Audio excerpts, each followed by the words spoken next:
Big stories don't always come from big cities. I'm Lisa Dowd and I'm Sky's Midlands correspondent, and this is where I grew up. We can reveal that the driver who hit Harry Dunn is 42-year-old Anne Sakoulas. Just met the president and we never thought we'd get this far. This is what they're up against, that the wind is the really big problem. It is back-breaking work and the smoke is thick. It's been working well. Water levels are dropping, but no one knows what impact further rain will have. What would you do if this place wasn't open? We take you to the heart of the stories that shape our world. It's really scary. We're terrified. In this community, I'm told that everybody knows someone affected by COVID. Hopefully this will be the last wave. I never knew they would make it. It's amazing. Change seems tantalisingly close in this corner of the UK. Wales was the first to introduce the plastic bag charge. This is my patch, my specialism. It's also my home.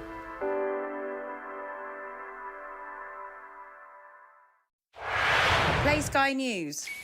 From the Sky News Centre at 7. Now that you're up to date, we can go into a bit more detail. Things can change incredibly quickly. Taken by surprise. Have you ever known a moment like this in British politics before?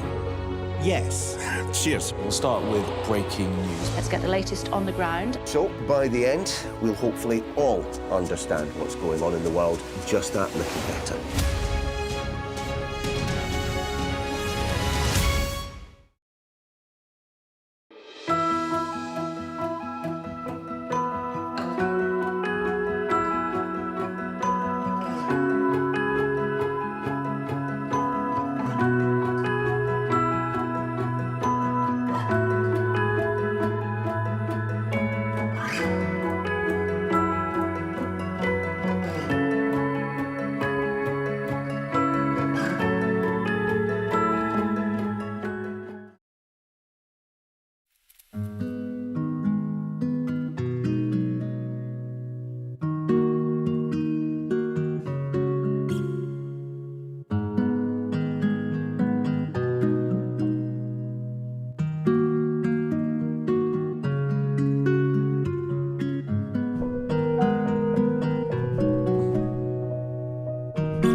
Welcome back. You are watching the press preview, a first look at what's on the front pages as they arrive. In the next half hour, we'll see what's making the headlines with journalist and author Christina Patterson and political commentator Benedict Spence.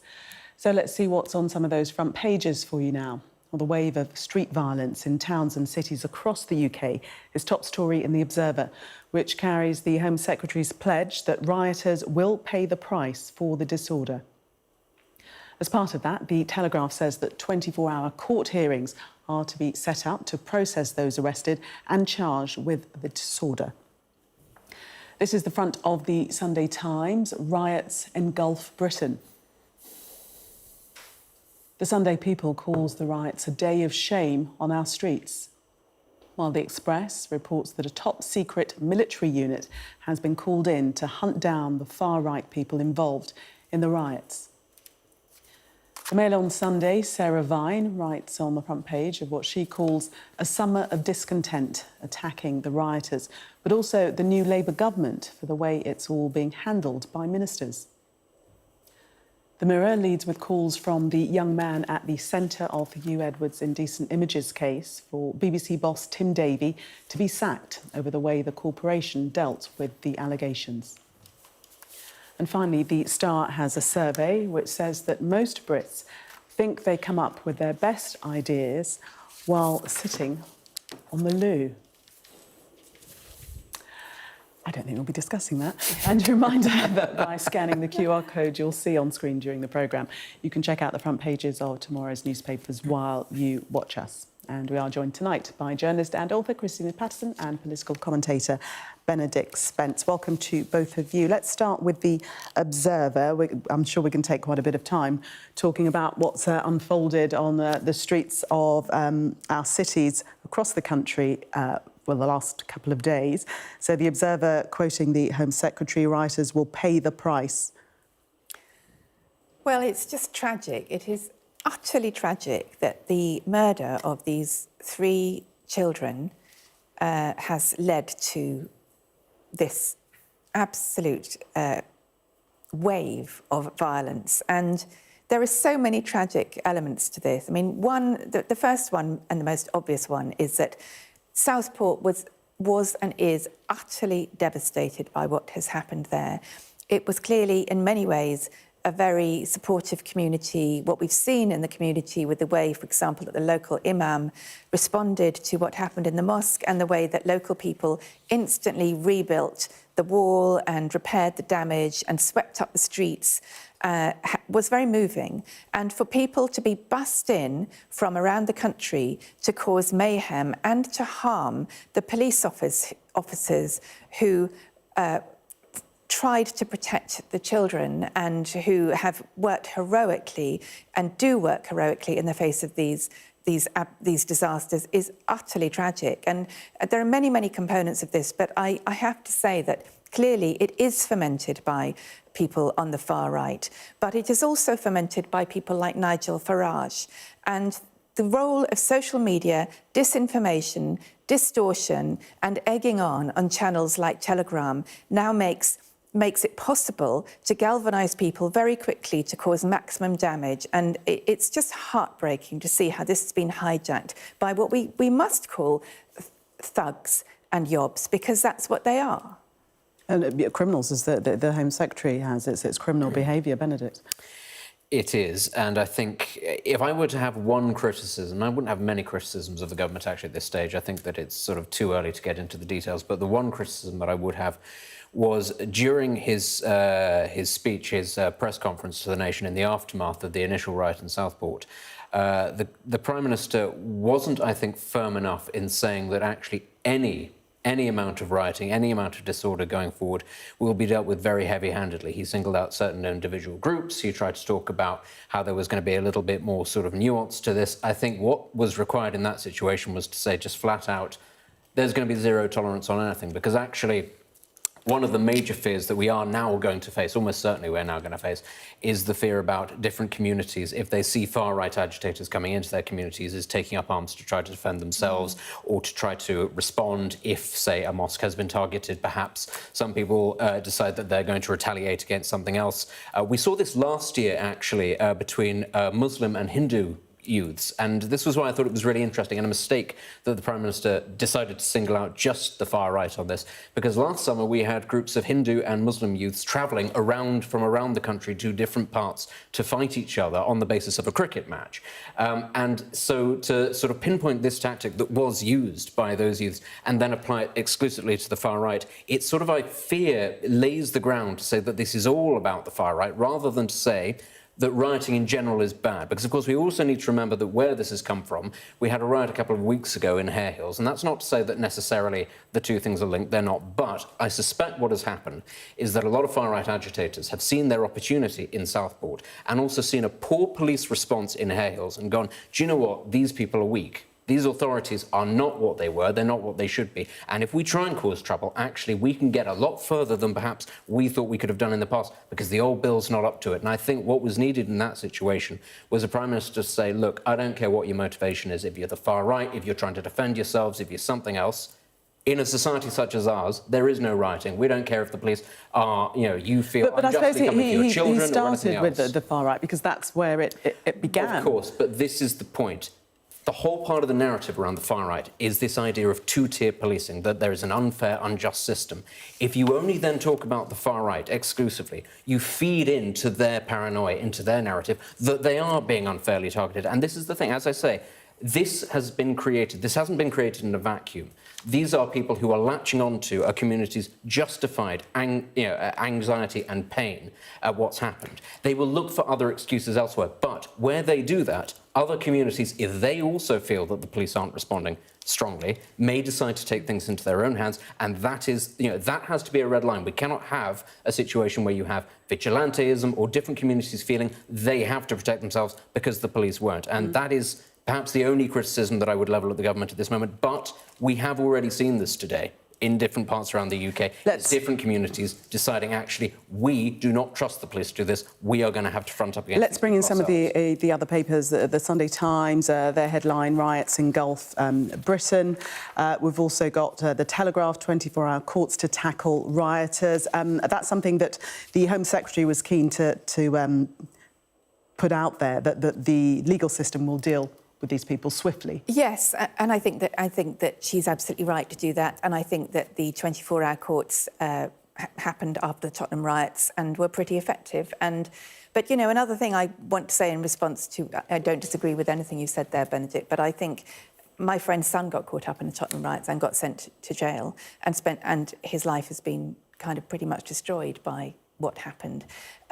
We have to remember that I don't have any sympathy for the far-right thugs and yobs in this situation. I don't have sympathy for any groups of violent, marauding men who go around and attack innocent people and burn down shops and burn cars and so on, or hurl bricks at policemen. But what I do understand a bit of is the dynamics of the crowd and social contagion. And this happens with young men. I mean, actually, they're not all young men, but it happens with men who, for whatever reasons, feel disenfranchised in every society around the world. And fires have been stoked here, and it is tragic. And I want to say something else, which is, on Tuesday night, I was coming back from a friend's birthday dinner, and a few minutes after I walked round the corner from where I live, a man was murdered. His name was Derek Thomas. He was a bus driver. He drove the 106. I lived in my area for 25 years, so I've probably been on his bus many times. He was black, and he was 52. He was not a young man. He was not a boy, although, as it happens, within the previous week, a 15-year-old boy was also murdered in our neighbourhood. There has been nobody rioting for Derek Thomas. There was a small pile of flowers. I put flowers down there myself today. And for me, every time I walk past that spot, which is a green where there is a playground and children play and families have picnics and people run and go for walks, it's a happy, pretty place.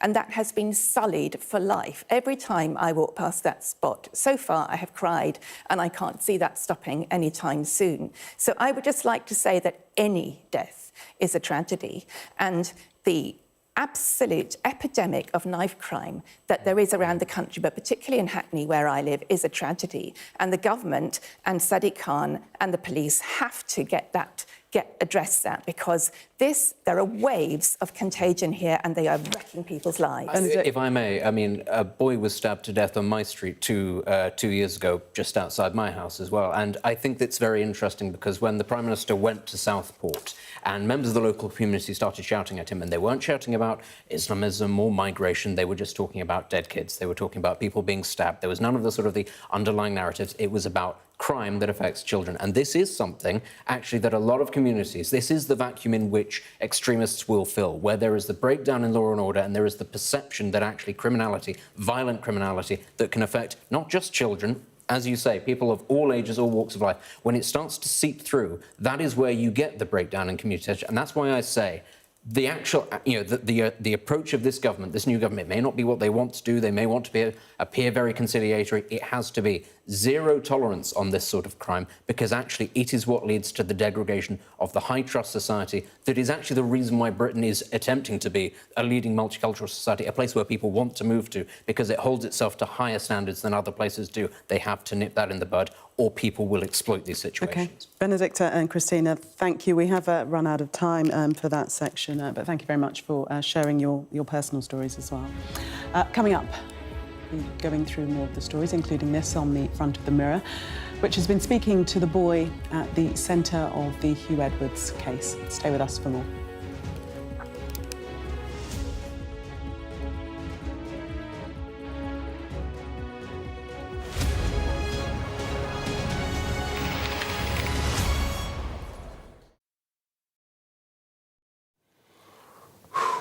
So I went to the police. I'll never forget what they said to me when I walked in. I went there, told them, I've got this woman who's buzzing my house constantly, sitting in the pub, looking at me, wanting to get my attention. What do? They laughed, smirked behind the screen and said, look, mate, the best thing you've got to do is just tell her to go away. I said, I've done that. And they said, there's nothing we can do for you. And I just looked at him thinking, wow. And I was fuming, so I walked out. It was just constant. She'll follow me to work, sit in the pub, wait for me at the station. I look around, if I'm walking, I'll just turn around, I see her 20 metres behind me. The court has found her guilty. You're waiting for her to be sentenced. Are you hopeful she will get a lengthy sentence, that this will stop? Can I be honest with you? Hand in my heart, I don't think it'll ever stop until I move from where I'm living.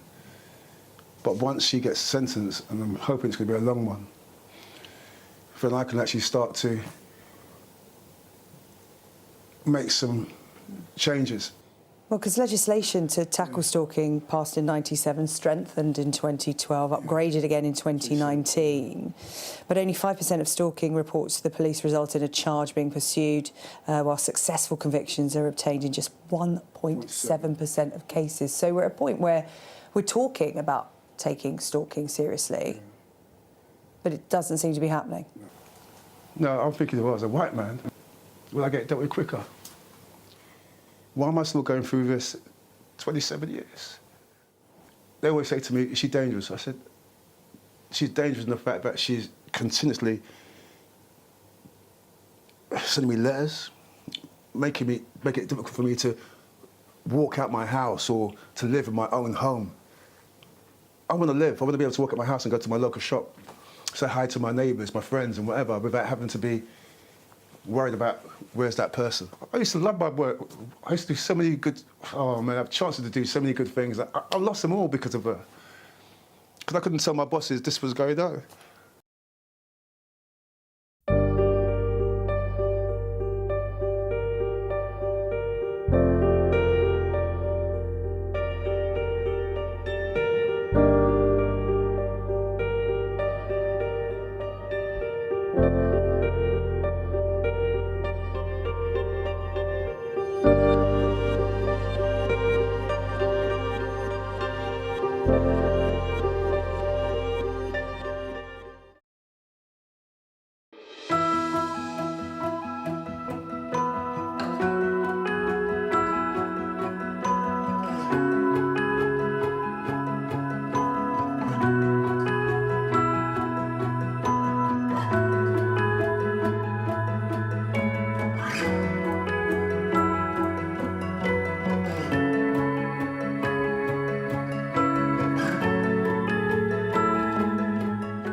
Welcome back. You're watching the press preview. Still with me, journalist and author Christina Patterson and political commentator Benedict Spence. Let's take a look at the Mirror front page and this story regarding the young man that was at the centre of the Hugh Edwards initial case, calling for the BBC chief to quit over how the BBC actually handled the situation back then. Well, the BBC has certainly not covered itself in glory, and it's clear that staff at the BBC, as well as this young man, are absolutely furious about what has emerged. And I mean, it sounds as if this young man was very vulnerable. I think he was homeless at the time when he started communicating with Hugh Edwards. And I don't know whether Tim Davie should quit, but what has become clear is that he knew about the arrest last autumn, and he and a small group of board members also knew about it, and Hugh Edwards was allowed to carry on getting his salary. And I think the key issue here is not even necessarily the enormous salary that Hugh Edwards continued to be paid after the BBC knew about his arrest. I think the key issue here is the discrepancy between the way they treat the so-called talent as kind of mega gods who are essentially untouchable and whose mental health you should worry about, as opposed to the people working in the studios who work on, many of them on quite low salaries, extremely hard. And quite a few people, it seems, have made complaints about Hugh Edwards' behaviour, and a number of them have said anonymously that they don't feel those complaints were taken seriously. So I think it's that sense that there is one rule for the people at the top who are incredibly well paid and one rule for everyone else. That seems to me the key problem. Benedict, if you don't mind, can we move on to another story just because of time, and that's The Observer, and this story about what's described as a pointless anti-strike Tory law to be scrapped. Yes, this was, I think, going back some time now to the Conservative government, and their legislation around making sure that certain key industries provided a minimum level of service even when they were taking industrial action. Well, the new government, the Labour government, has said that departments should simply ignore that legislation, but that's a curious thing, because on the one hand, you know, obviously there were major concerns at the time about any government sort of messing around with people's right to strike, with their right to withdraw their labour, and, you know, obviously moral debates, therefore, around things like the NHS or firefighters or whoever it might be. But given that, obviously, the new Labour government has just come to an accord with the junior doctors on the back of a series of strikes, and given that there is likely now to be a series of strikes by GPs as well, it's an interesting thing. One wonders if it is a sort of an olive branch that's being handed by the Labour government ahead of what it perceives might be an increased number of attempts by public sector workers to try to get a pay rise. Because there's no doubt, actually, that a lot of them are very underpaid. Their wages have not kept up with inflation. But, as the government is at great pains to tell us, it doesn't have a great deal of money at the moment. So it's in an awkward position where it's shown to the world, well, striking does work. The junior doctors have shown that. But it's not really financially able to turn around to everybody and say, yes, you can all have your pay rises as well. But how about this little piece of legislation that we're just going to roll back so that actually you don't have to be sort of bound by minimum appearances and stuff when you go on strike. A bit of a sweetener. And to the Express, Christina, a little bit on the Olympics. More medals, magic on Super Saturday. Yes, well, I'm probably the only person in the country who's watched almost none of it. So but I'm very happy that people who've worked extremely hard have won medals, and that they seem to be, we seem to be on our way to a record haul of medals. And it's particularly touching, the story about Tom and his sister, what's the name, in that photograph there, who are both on different rowing teams, I think, who both won medals. Yes. And that's a very sweet story. So altogether, I think it, you know, is a bit of much-needed joy and cheer at a time when a lot of grim things are going on. I was watching the 4x100 relay just before we left, and we got a bronze in that. Completely unexpected, and thought, that's a good note to end. Hey, Team GB. Christina and Benedict, thank you both. We'll see you in the 11 o'clock hour. Let's take a look at the weather for you now. Well, the next few days will bring rain to the north and west, locally heavy, but most other places look fine. It'll be largely dry to start the day, but cloud will be quite extensive, giving a little rain in the west.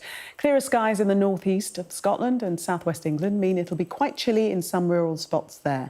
Parts of Ireland, Northern Ireland and the Western Isles will see more general rain moving in through the morning, with strengthening winds too. Elsewhere, it'll be largely dry with bright spells, but thicker cloud in the north.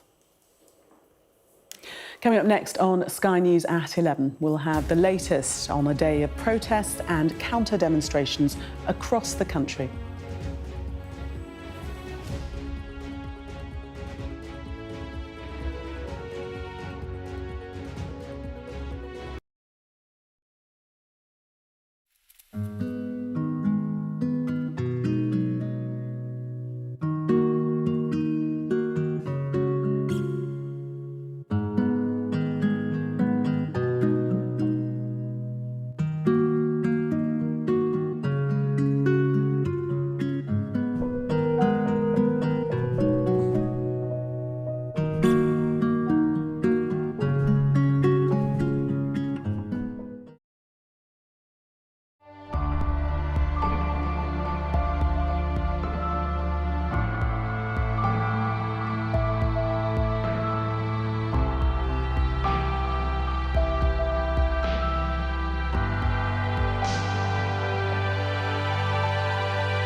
This is Sky News at 11 o'clock. The headlines this evening. Widespread unrest across the country as officers are injured and multiple arrests are made. Anyone who engages in this kind of disorder needs to be clear that they will pay the price. In Southport, anger at those trying to hijack the loss of 3 young girls and positive action to bring the community together. Another Olympic gold for the rowers and a haul of bronze medals elsewhere, confirming Great Britain's best ever opening week to a Games. A medal confirmed too for the boxer in the eye of the gender eligibility storm. Donald Trump's son, Eric, responds to the Kamala Harris momentum in an interview with Sky News. Plus...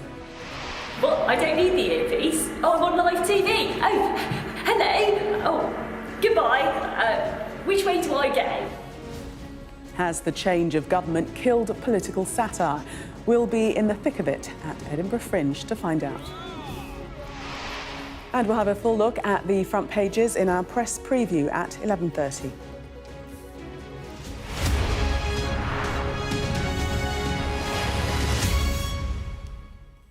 Good evening. Police have been out in force in many cities in the UK as mass disorder continued today in the wake of the attack in Southport in which 3 little girls died. Well, arrests have been made and police have faced violence at nearly 20 protests in major cities and towns across Britain following Monday's attack. Police in Liverpool say a number of officers have been injured after fights broke out between anti-immigration protesters and anti-fascist demonstrators. 4 people have been arrested for public order offences in Hull. 3 police officers are believed to have been injured in clashes. And in Bristol, several arrests have been made after protests there turned hostile. Here's our chief North of England correspondent, Greg Milam.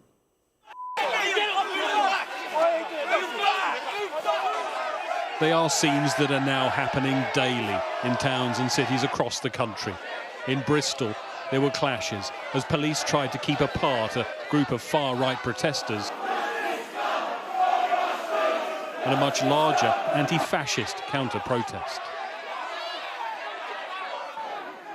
It felt unpredictable, confrontational and tense, as in so many places in the last few days, the police right in the middle of the disorder.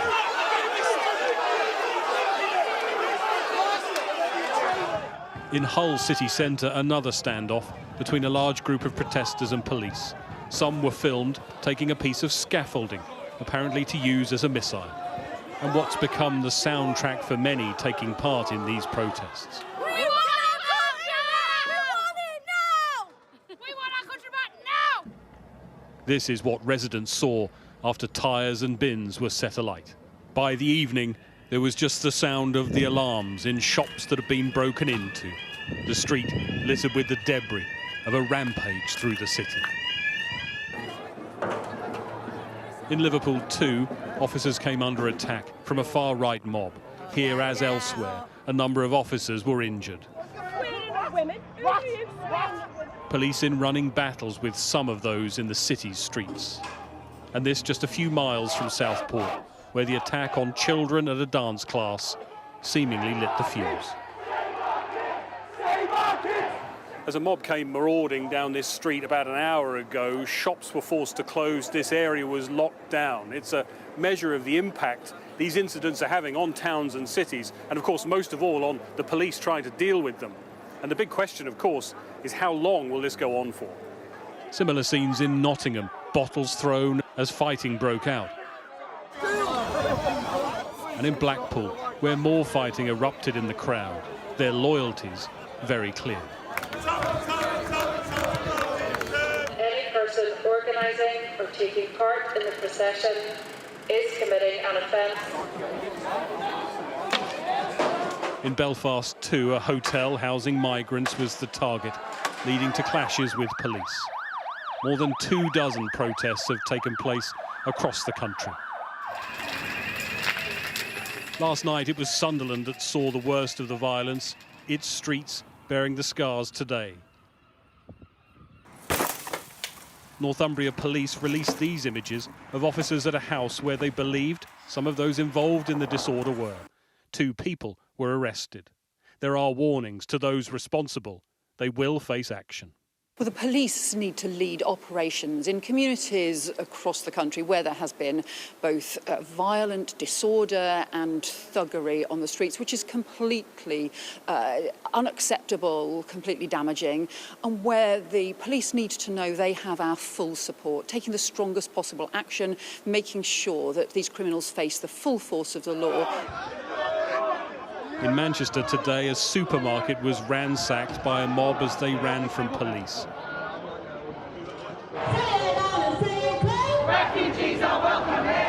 But the city also saw one of the many counter-protests today, anti-fascists marching with their message.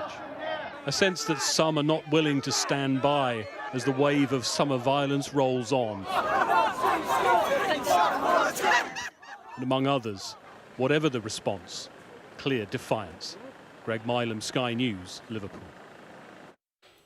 And our correspondent Tom Cheshire has the latest from Bristol city centre now.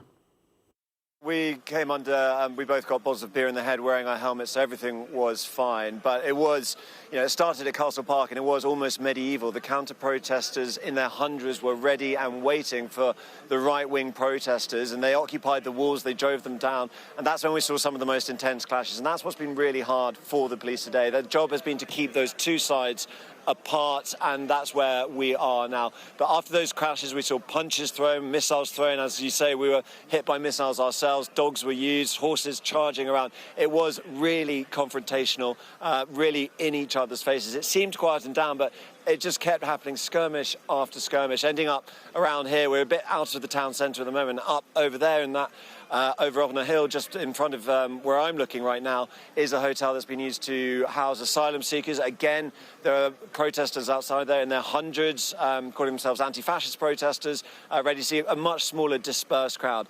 This feels now like the dying embers of what has been a very, very fiery day, but it has been this feedback loop. If as soon as it feels like it's quieting down, both sides antagonising each other, really in each other's faces, really a lot of mutual loathing on each side. Right now, police have the situation under control. Our North of England correspondent Greg Milam gave us this update from Liverpool. The Assistant Chief Constable of Merseyside Police, Ginny Sims, who was in charge of the police operation today, has issued a statement tonight where she talked about this disorder, putting decent members of the public at risk, including children, talking about reports of families having to run from areas where some of this disorder was taking place for their own safety. Even some children who've been brought here to see a Disney cruise ship unable to do that, forced to leave the area, talking about disorder, violence and destruction having no place in this city. But that's what we saw throughout the course of the day.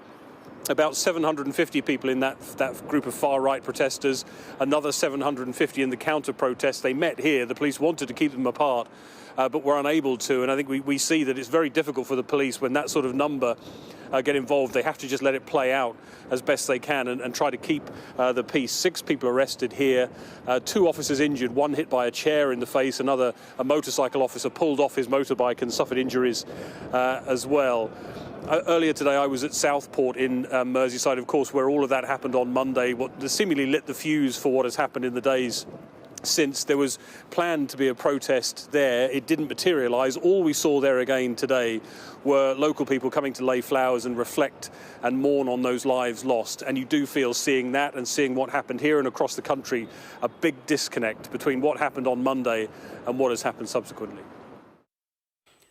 Well, in Southport itself, people have been angered at the violence elsewhere in the country that claims to be in response to the tragic killing of 3 young girls.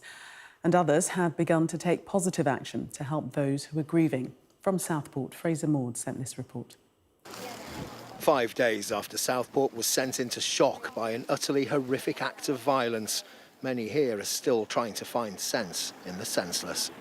The number of flowers, toys and messages brought in tribute continues to grow.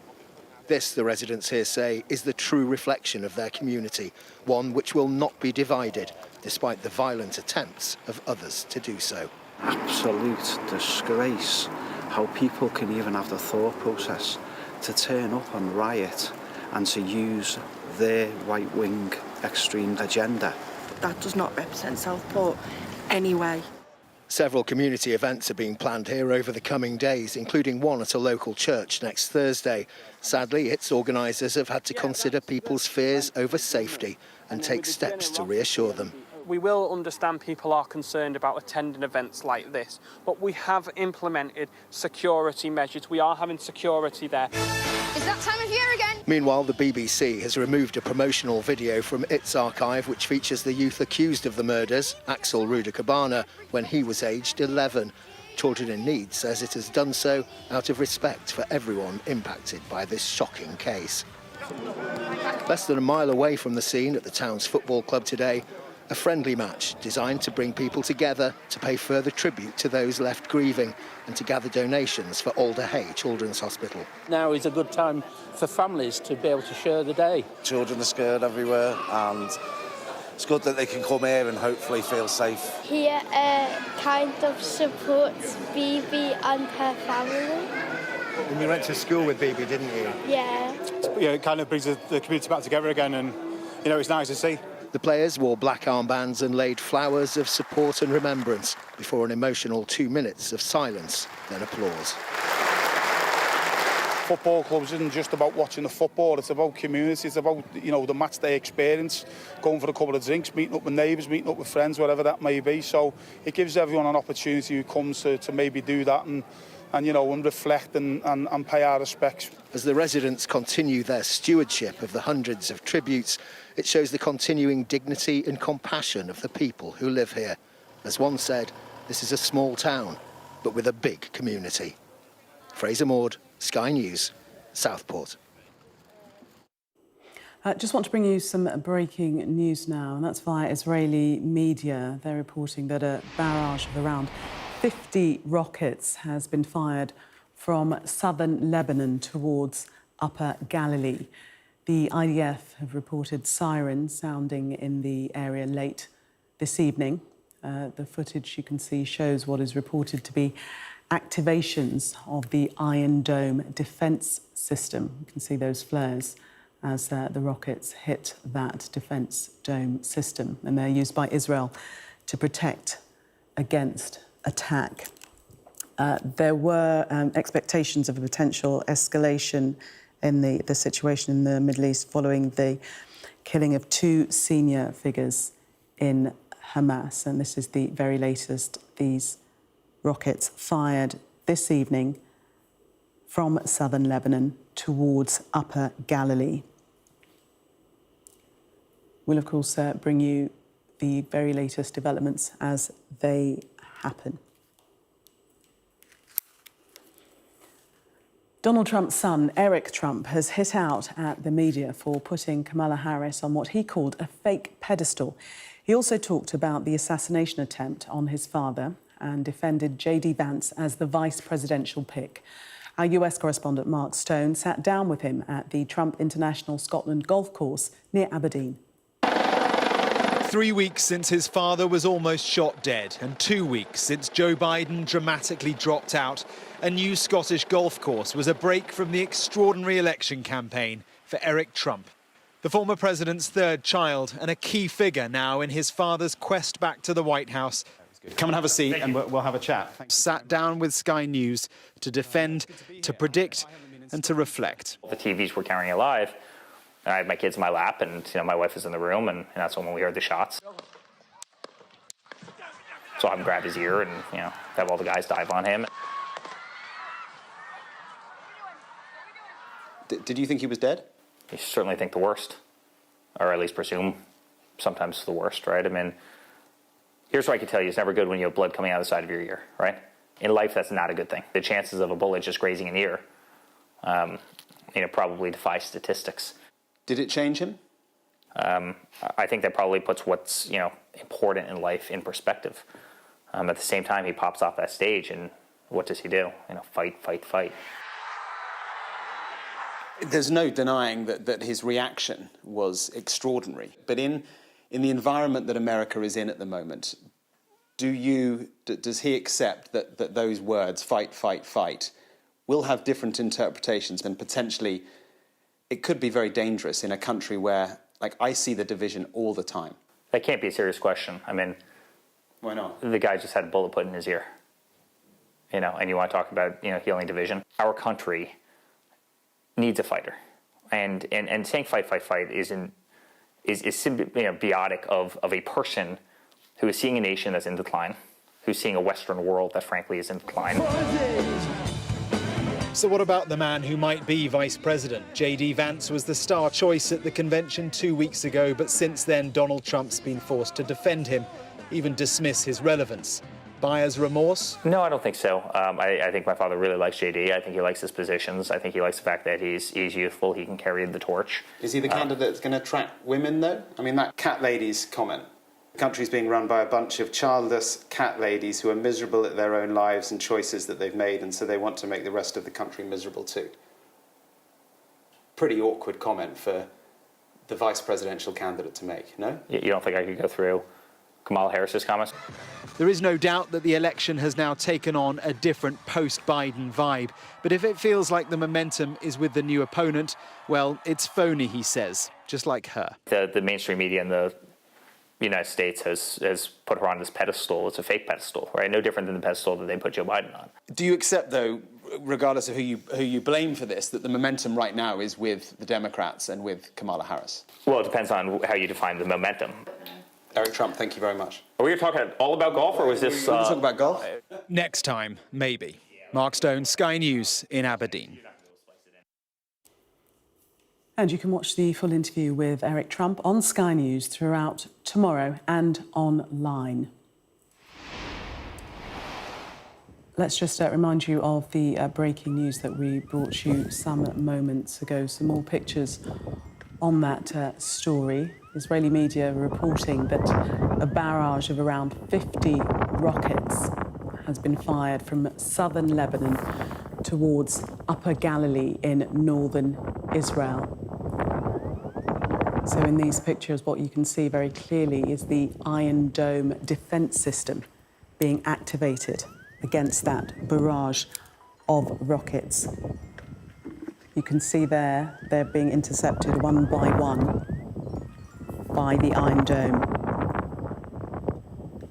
Just to put a bit of context, this escalation in tensions and attacks in the Middle East has been expected following on from the killing of 2 senior figures in Hamas. We'll, of course, keep you updated on further developments throughout the course of the evening.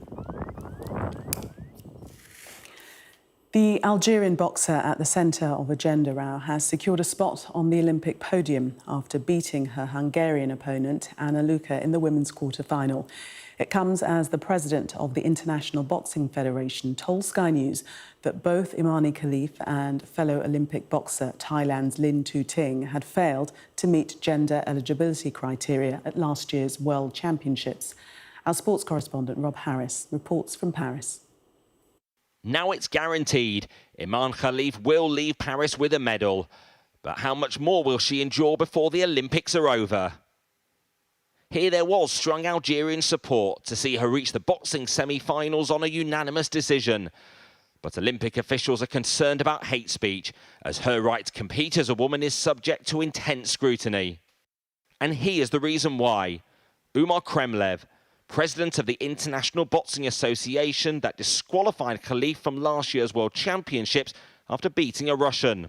Now Kremlev has spoken exclusively to Sky News from Russia about why Khalif faced a gender eligibility test, repeating unverified results, still with few details, claiming to protect private genetic data.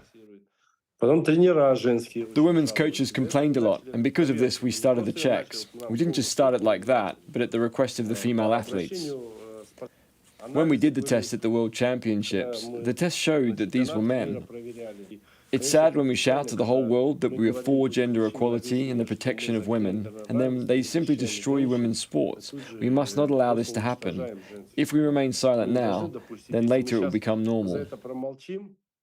Kremlev is an ally of Vladimir Putin, but a question about Kremlin links was turned into complaints about Russia being banned from competing as Russia over the war in Ukraine, calling it humiliating, and denouncing the Olympic leadership which blames Russia for trying to sow disruption. Do you believe the Russian state could be involved in sowing doubts over the gender status of the boxers, trying to stoke disruption in some form? What we have seen, from the Russian side, and in particular from the International Federation, from which we had to withdraw the recognition for many reasons, that they have undertaken already way before these games with a defamation campaign against France, against the games, against the IOC. The IOC insists Iman Khalif was raised as a woman, so should be allowed to fight as a woman. The same for Lin Yong-ting, trying to secure a medal herself tomorrow, while her gender is also disputed. Boxers facing aggression beyond the ring, as eligibility becomes increasingly politicised and toxic. Rob Harris, Sky News, Paris. Just want to bring you this latest statement coming in from Hezbollah concerning the attacks on northern Israel that we've been showing you that the Iron Dome is dealing with. The statement reads, in support of our steadfast Palestinian people in the Gaza Strip and in support of their valiant and honourable resistance, and in response to the Israeli enemy's attacks on the steadfast southern villages and safe homes, especially the attacks that targeted the villages of Kafr Kila and Deir Siran, and injured civilians. The Islamic resistance included the new settlement of Beit Hillel in its first schedule and bombarded it for the first time with dozens of Katyusha rockets. So this statement just in to us, issued by Hezbollah concerning the attacks that you see on your screen. 50 rockets fired at Israel from Lebanon this evening, intercepted one by one, as you see, displayed there by the Iron Dome defence system of Israel.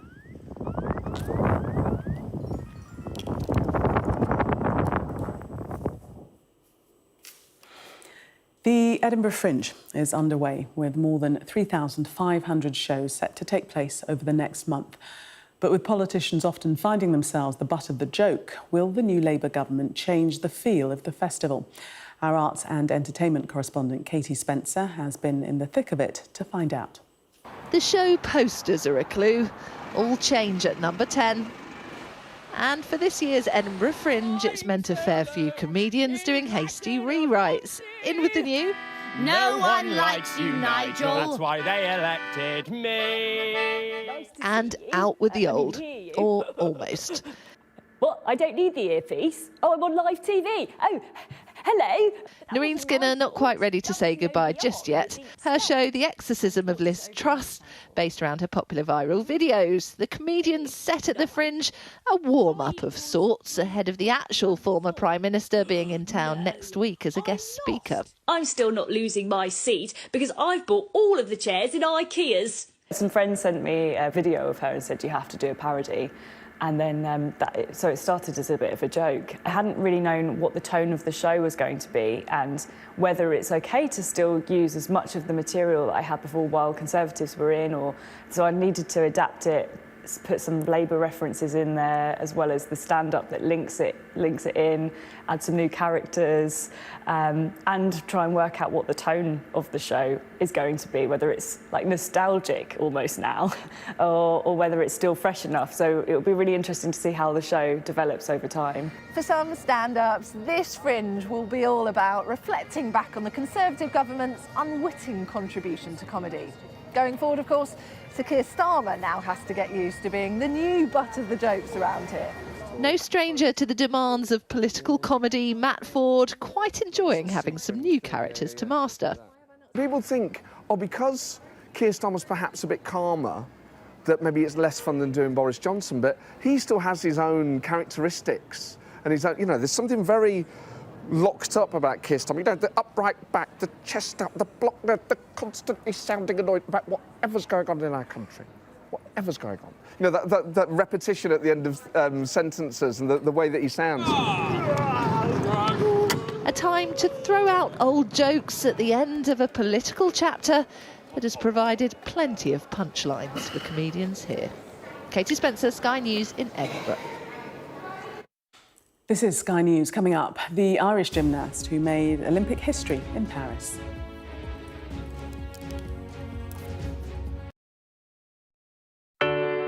Big stories don't always come from big cities.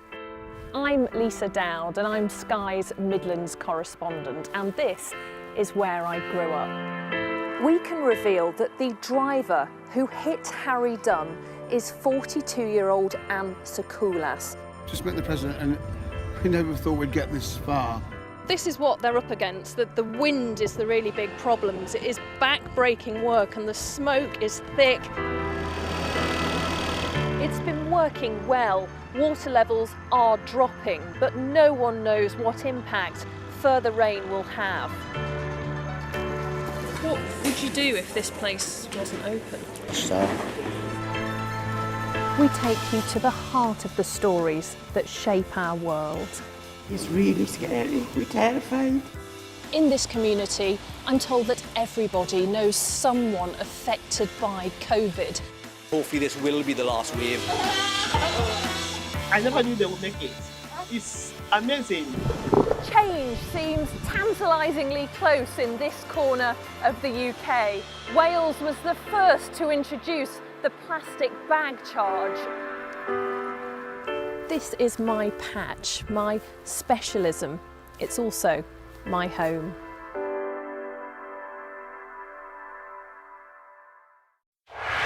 Play Sky News. From the Sky News Centre at 7. Now that you're up to date, we can go into a bit more detail. Things can change incredibly quickly. Taken by surprise. Have you ever known a moment like this in British politics before? Yes. Cheers. We'll start with breaking news. Let's get the latest on the ground. So, by the end, we'll hopefully all understand what's going on in the world just that little better.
Time now to get all the very latest sports news with Nick.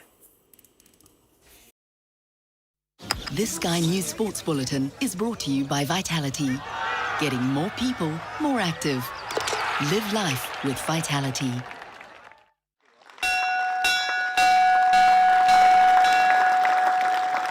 A first ever elite disability match at Lord's. The MCC took on an ECB 11, featuring members from all 5 England disability teams. Yeah, it's one of them days where you just get shivers all day because you look around, you're at Lord's. Like Ben Folks just gave us our caps in and he said every international cricketer wants to play at Lord's. So for us disability cricketers to play here for the first time ever, it's a special occasion, hopefully one that everyone cherishes no matter whether they succeed on the pitch or off it. It's going to be one of them days where you're just grateful to sort of be here and playing at Lord's. Any disability sport, you constantly want to play on the biggest stages and get our opportunity to kind of show our story. We want to be judged as cricketers and then disabled athletes afterwards. We don't want our disabilities to tell the story, we want our cricket to tell the story. So to play at Lords and have that platform to show how good we are as cricketers, first of all, it's a massive occasion for all of us. It's a huge step in the right direction of where we want disability cricket to go. To have a game at such a high prestige venue, it's a great moment in disability cricket. Among the spectators, a couple of special guests, England's Ben Foakes and Australia's Nathan Lyon, both getting a sense of what cricket is like for the visually impaired. For the guys, it's an incredible day, and obviously exposure for the sport, being able to play it at a place that every cricketer wants to play is an amazing moment, and yeah, I'm quite excited to watch it. I remember the first time I got to play here, and it is something that every kid growing up wants to do. Oh, it's amazing, mate. That's why my stint with Lancashire ended a couple of weeks ago, and I just wanted to make sure I hung around so I can come here and witness this. I do a lot of work with the disabilities teams back home, and I thoroughly enjoy my work with them. And to see the guys out here, it's quite inspiring, to be honest with you. So yeah, it's pretty amazing. Is it cool that it's close to your heart then? Oh yeah, I've been doing this for close to 8 years or so now. One of my good family friends, I've basically grown up with autism, and in learning disabilities, I've grown up with. So if I can, play a role in inspiring, passing on a little bit of help here or there, I'm more than happy to. Next month, we'll see the Disability Premier League contested for the third year. It brings together players with physical disabilities, learning disabilities and hearing impairments. This year's final will be played in Cardiff before England's T20 against Australia on September the 12th. It's an incentive to get there, to play in front of a crowd and to get the profile of disability cricket moving forward. Whichever teams get to the final, it will be a huge moment. This Sky News Sports Bulletin is brought to you by Vitality. Coming up next, the press preview. When we come back, I'll be joined by journalist and author Christina Patterson and political commentator Benedict Spence. Amongst the stories, we'll be discussing this on the front of The Times about tonight's top story. Their headline, Riots Engulf Britain. We'll be right back. Just stay with us.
back. You are watching the press preview, a first look at what's on the front pages as they arrive. In the next half hour, we'll see what's making the headlines with journalist, journalist and author Christina Patterson and political commentator Benedict Spence. So let's see what's on some of those front pages for you now. The wave of street violence in towns and cities across the UK is top story in The Observer, which carries the Home Secretary's pledge that rioters will pay the price for the disorder. As part of that, The Telegraph says that 24-hour court hearings are to be set up to process those arrested and charged with disorder. This is the front of the Sunday Times. Riots engulf Britain. The Sunday People calls the riots a day of shame on our streets. While the Express reports that a top-secret military unit has been called in to hunt down the far-right people involved in the riots. The Mail on Sunday, Sarah Vine writes on the front page of what she calls a summer of discontent, attacking the rioters, but also the new Labour government for the way it's all being handled by ministers. The Mirror leads with calls from the young man at the centre of the Hugh Edwards indecent images case for BBC boss Tim Davie to be sacked over the way the corporation dealt with the allegations. And finally, the Star has a survey which says that most Brits think they come up with their best ideas while using a certain seat. And a reminder that by scanning the QR codes you'll see on screen during the programme, you can check out the front pages of tomorrow's newspapers while you watch us. And we're joined once again by Christina and Benedict. Let's start with the Times front page and the riots there. Headline, riots engulf Britain. Just to say that there have been some tweets, people saying that that's not quite accurate. There's been no trouble in Scotland. Has there been in Wales? I'm not sure if there has been in Wales either, actually. But there has been in Northern Ireland. So yes. 2 out of 4. Northern Ireland, yes, so 2 out of 4. OK, half the UK. Right. Well, it's not a laughing matter at all beyond that, because no, indeed.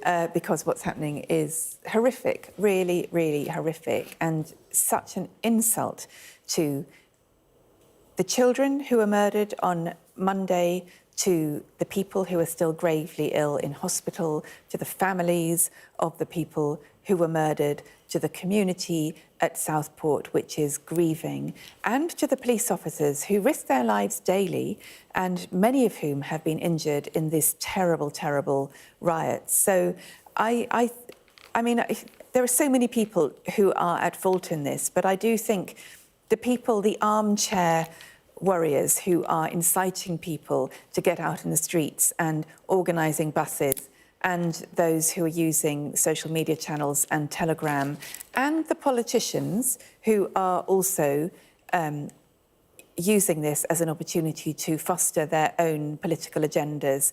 I think, you know, this is just a shocking thing to have happened. It's a tragic tragedy that people are muscling in on this with violence and causing even more pain and heartbreak to communities. And I just hope that the government and the police can manage to get this shut down as soon as possible.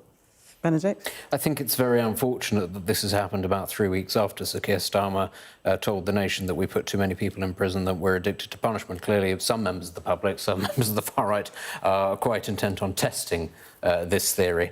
Obviously, it's to our immense shame that this is breaking out. Ultimately, you know, what happens when it's a far-right reactionary thing is that there is an attempt to hijack or piggyback on some tragedy or some event. These things never happen in a vacuum. And I think for a long time, this country has seen a sort of a descent into much greater levels of very obvious crime. And we had this actually earlier I was about to say this month, it was about 2 weeks ago, the latest crime stats that show that violent crime is up, knife crime is up, gun crime is up, robberies, burglaries, everything is up. After a while, the frustrations of communities, especially when you have a situation like the murder that took place in Southport, leads to community tensions overboiling. And we saw this actually when Sir Keir Starmer visited the town. People were not talking about perpetrators or anything in particular. They were saying, what is going on? What are you going to do to protect our children? And it is when there is that disproportionate sense that actually crime is affecting children that makes, I think, people feel very strongly about a situation. That is where, in the absence, I think, of a strong state, people will try to take advantage of a situation. And we've already seen earlier on this summer that, this is not the first riot that we've had, a situation where a riot broke out and actually the police were seen to vanish from the situation, to pull back. Now, to their defence, they were not properly equipped at the start of that to deal with it, but nonetheless, I think that that has played a large part, is the uptick in crime that we've seen, violent crime, and the fact that the police have been found to be absent in certain situations. And again, I think it was very unfortunate that on the day that Sir Keir Starmer was in Southport, there was a running battle going on in Southend between different gangs with machetes.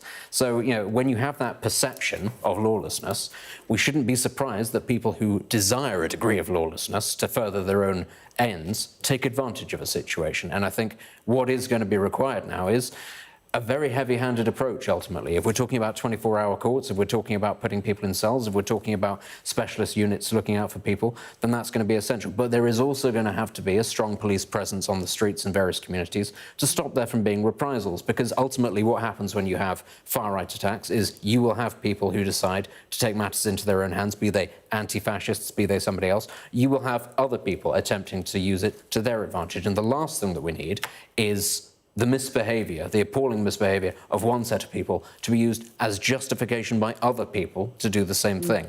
Well, Yvette Cooper has said that the government will give their full backing to the police and those responsible for the disorder that we've seen on our streets. They will feel the full force of the law. The Sunday Express talking about secret agents hunting down far-right rioters. Christina? Yeah, I mean, I think this is the level. Of course, all the others, we do need the police. And Yvette Cooper has also talked about bringing the army in, which is, always what strong governments feel they have to do in a situation like this. And it might actually be necessary. I hope that this will calm down quickly enough that that isn't necessary. But clearly, I mean, the new dimension in all of this is social media and the role it plays and how it whips people up, because this all started with false information circulating on social media. I mean, this is about a British suspect, a guy born, a teenager born in this country. And the fact that, I mean, the irony of attacking a Brit for this, as if it's all to do with stop the boats or migrants or anything else. It just isn't. And if we didn't have platforms that perpetuate misinformation, streams of misinformation that people look at all day long, then we wouldn't have this problem in the same degree. And I think that absolutely this needs to be targeted. They're talking about bringing in the Defence Human Intelligence Unit to work with MI5 to provide information about far-right groups. And the people taking part are violent thugs, but the people fomenting this are organised people sitting behind their laptops, and those are the people who really have to be stopped as well.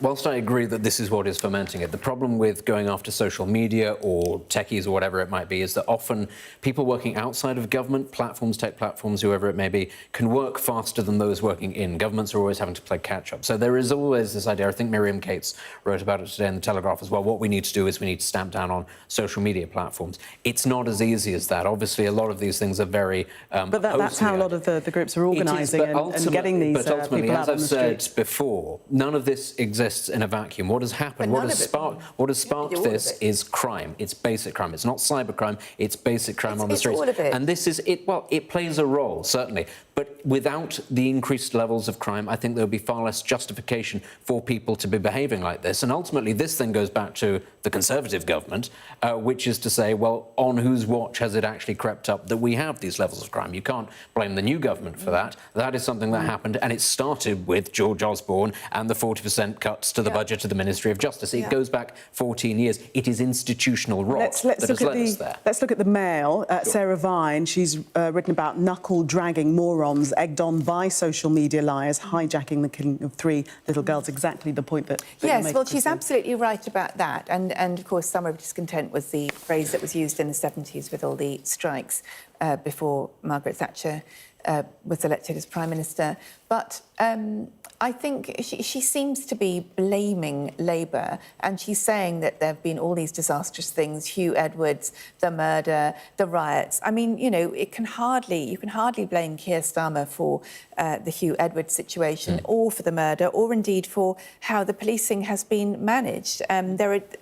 I don't think anyone has many criticisms of how the policing has been managed. It's just how you cope when violent criminals around the country want to organise lots of... Although, Benedict, you were saying that you were critical of Sir Keir Starmer. I was critical of his speech. Only speaking about the far right, but he in that speech... of emphasis on the far right. What specifically irritated me about that was when he was talking about mobile gangs, and he was talking about it exclusively through the prism of the far right. And that is what he said. But in the speech, he did say, but also all violent disorder that flares up, whatever the apparent cause or motivation, we make no distinction. Crime is crime. Having previously spoken about a method of organising protests that is not exclusive to the far right, but speaking as if it is. I mean, I mentioned just earlier on about Southend. That was not the far right, but that happened through this exact method. But if you were to listen to Sir Keir Starmer in that address, you would believe that this is only being done by the far right. And indeed, talking about the riots that happened in the Midlands last year between... we can interpret it in different ways, but I heard what I heard. But I will end on a positive note.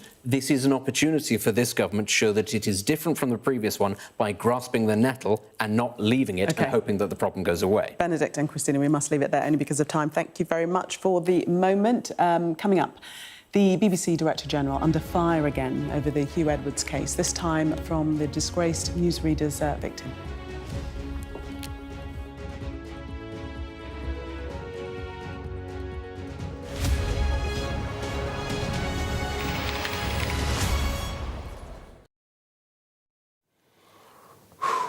So I went to the police. I'll never forget what they said to me when I walked in. I went there, told them, I've got this woman who's buzzing my house, constantly sitting in the pub, looking at me, wanting to get my attention. What do? They laughed, smirked behind the screen and said, look, mate, the best thing you've got to do is just tell her to go away. I said, I've done that. And they said, there's nothing we can do for you. And I just looked at him thinking, wow. And I was fuming, so I walked out. It was just constant. She'll follow me to work, sit in the pub, wait for me at the station. I look around, if I'm walking, I'll just turn around and I see her 20 metres behind me. The court has found her guilty. You're waiting for her to be sentenced. Are you hopeful she will get a lengthy sentence, that this will stop? Can I be honest with you? Hand in my heart, I don't think it'll ever stop until I move from where I'm living.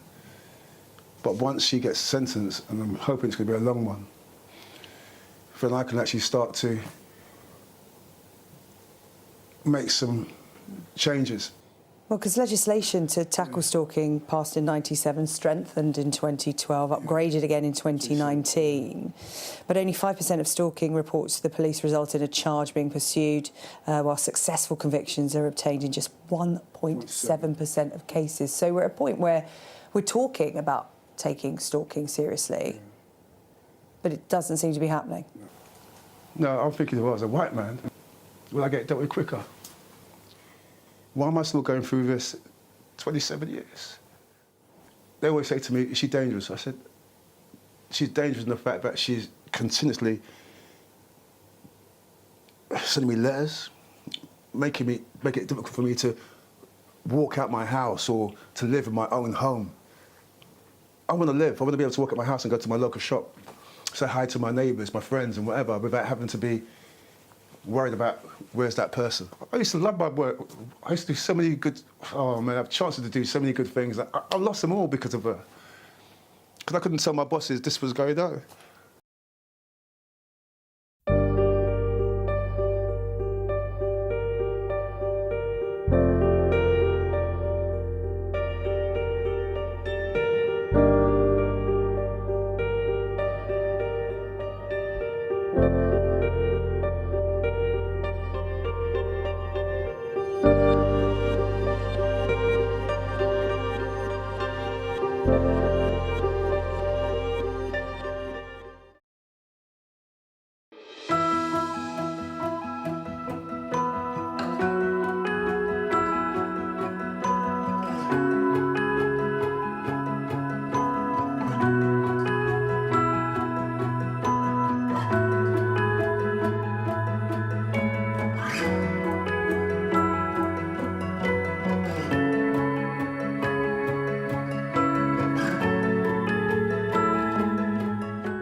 Welcome back. You are watching the press preview. Still with me, Christina and Benedict. Let's have a look at the front page of the Mirror, and this is a call from the young man who was involved in the initial case against Hugh Edwards. He's calling for the BBC chief to quit because he felt they didn't handle the situation correctly at the time. Christina? Yes, well, this is just such an awful, awful situation. I think with the young man, I mean, to be honest, I think whether he calls for the chair to quit, for Tim Davie to quit, is not necessarily the key issue, because nothing illegal happened with the young man, and the police didn't pursue it as any kind of criminal case. You could argue he was vulnerable and all kinds of things, but the issue here is the indecent and illegal images, and the fact that Tim Davie apparently knew about Hugh Edwards' arrest in the autumn, and was a handful of people who've known on the board since early this year. So I do think it's been very, very badly handled. I can see there's an issue that he was told by the police to keep it confidential.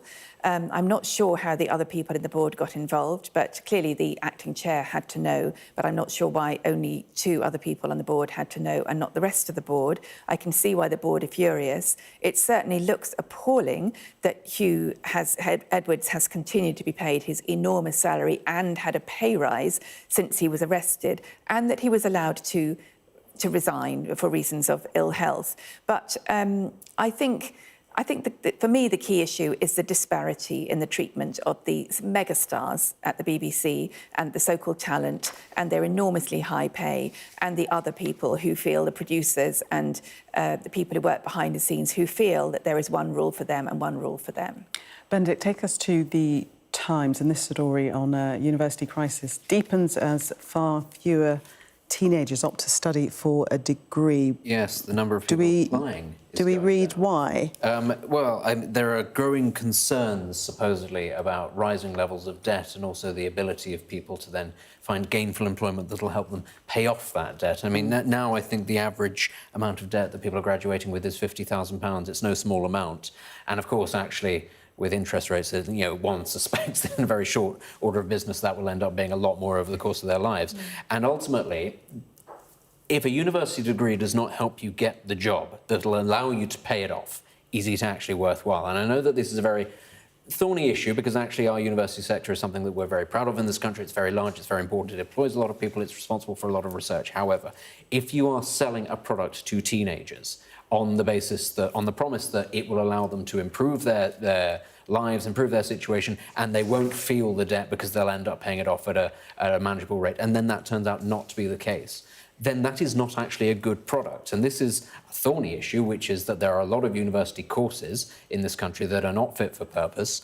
And I think that there is a reckoning coming. And this is the market speaking, ultimately. This is people saying, I'm not going to take that debt on myself if I can't be certain that it's going to improve my life. And then, I'm afraid, it's up to universities to ask, well, why is this happening? Why is what we're selling people not good? Because ultimately, in most of the world, if you were running a business like that, you'd make real losses and you'd go bust. Now, obviously, nobody wants the sector to go bust, but universities have to provide better value for money for their customers, ultimately. Well, you only got about 30 seconds. OK, quite a lot of universities are pretty much going bust because the funding model is completely broken. They rely on overseas students to subsidise the British students, and they run courses which don't lead to employment. So the university system is a mess. Vice-chancellors are massively overpaid, and I don't think it's a concern that youngsters aren't applying for university if it's not going to get them the jobs they want. Christina and Benedict, thank you so much. Good to see you. Let's take a look at the weather for you now. Well, the next few days will bring rain to the north and west, locally heavy, but most other places look fine. It'll be largely dry to start the day, but cloud will be quite extensive, giving a little rain in the west. Clearer skies in north-east Scotland and south-west England mean it'll be quite chilly in some rural spots there. Parts of Ireland, Northern Ireland and the Western Isles will see more general rain moving in through the morning, with strengthening winds too.